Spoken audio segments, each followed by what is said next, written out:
CHSL എക്സാമിൻ്റെ application status വന്നിട്ടുണ്ട്. അപ്പോൾ നിങ്ങളൊക്കെ എക്സാം എഴുതാൻ പോകുകയാണെന്ന് അറിയാം. അപ്പോൾ ജസ്റ്റ് എങ്ങനെയാണ് ആ അപ്ലിക്കേഷൻ സ്റ്റാറ്റസ് ചെക്ക് ചെയ്യേണ്ടതെന്ന് മാത്രം കാണിച്ചു തരാം. നിങ്ങൾ ഇതുപോലെ തന്നെ ചെയ്ത് നോക്കുക. നിങ്ങൾ അപ്ലിക്കേഷൻ സ്റ്റാറ്റസ് ഒന്ന് ജസ്റ്റ് ചെക്ക് ചെയ്തിട്ട് ബാക്കി പ്രിപ്പറേഷനിലേക്ക് പോവുക. ഓക്കെ, ഇപ്പോൾ എൻ്റെ പിന്നിലുള്ളത് ഇത് SSC KKR എന്ന് പറയുന്ന വെബ്സൈറ്റാണ്. നേരെ ഫോൺ എടുക്കുക, SSC KKR എന്ന് സെർച്ച് ചെയ്യുക, SSC KKR വെബ്സൈറ്റ് വരും. ആ വെബ്സൈറ്റിൽ ആദ്യം തന്നെ കിടക്കുന്നത് combined higher secondary level exam 2024. ഞാനത് ക്ലിക്ക് ചെയ്യുമ്പോൾ ഇങ്ങനെ ഒരു വിൻഡോയിലേക്കാണ് പോവുക. ഈ വിൻഡോയിൽ നിങ്ങളുടെ രജിസ്ട്രേഷൻ നമ്പർ, നിങ്ങൾ വെബ്സൈറ്റിൽ അപ്ലൈ ചെയ്ത സമയത്തുള്ള രജിസ്ട്രേഷൻ നമ്പർ, അതുപോലെ തന്നെ ഡേറ്റ് ഓഫ് ബർത്ത്, ഇത് രണ്ടും കൊടുത്തു കഴിഞ്ഞിട്ടുണ്ടെങ്കിൽ എന്നിട്ട് ഇവിടെ ഒരു ചെക്ക് ബോക്സ് ഉണ്ട്, അത് ടിക്ക് ചെയ്ത് ചെക്ക് ആപ്ലിക്കേഷൻ സ്റ്റാറ്റസ് കൊടുത്തിട്ടുണ്ടെങ്കിൽ നിങ്ങൾ അഡ്മിറ്റഡ് ആണോ അല്ലയോ എന്നുള്ളത് കറക്റ്റായിട്ട് മനസ്സിലാക്കാൻ പറ്റും. ഓക്കെ, അപ്പോൾ ഇത് പെട്ടെന്ന് തന്നെ ഒന്ന് ചെയ്ത് നോക്കുക. നിങ്ങൾ ആപ്ലിക്കേഷനിൽ എന്തെങ്കിലും പ്രശ്നം ഉണ്ടായിരുന്നോ ഇല്ലയോ എന്ന് മനസ്സിലാവും.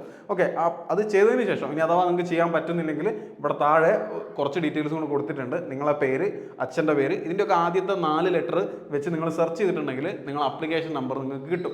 അഥവാ ഈ ഒരു ആപ്ലിക്കേഷൻ നമ്പർ ഓർമ്മയില്ല എന്നുണ്ടെങ്കിൽ അവിടെ സെർച്ച് ചെയ്താൽ മതി. അപ്പോൾ നിങ്ങൾക്ക് താഴെയായിട്ട് അത് ഡിസ്പ്ലേ ചെയ്യും. എന്നിട്ട് അത് കോപ്പി ചെയ്ത് ഒന്നും കൂടെ അവിടെ പേസ്റ്റ് ചെയ്ത് നിങ്ങൾ സെർച്ച് ചെയ്ത് കഴിഞ്ഞാൽ നിങ്ങൾ ആപ്ലിക്കേഷൻ സ്റ്റാറ്റസ് മനസ്സിലാവും. അപ്പോൾ അത് മനസ്സിലാക്കിയതിന് ശേഷം പെട്ടെന്ന് തന്നെ പോയിട്ട് പഠിച്ചുകൊള്ളാം. നമ്മളെ CHSLൻ്റെ സീരീസ് ഒക്കെ നടക്കുന്നുണ്ട്.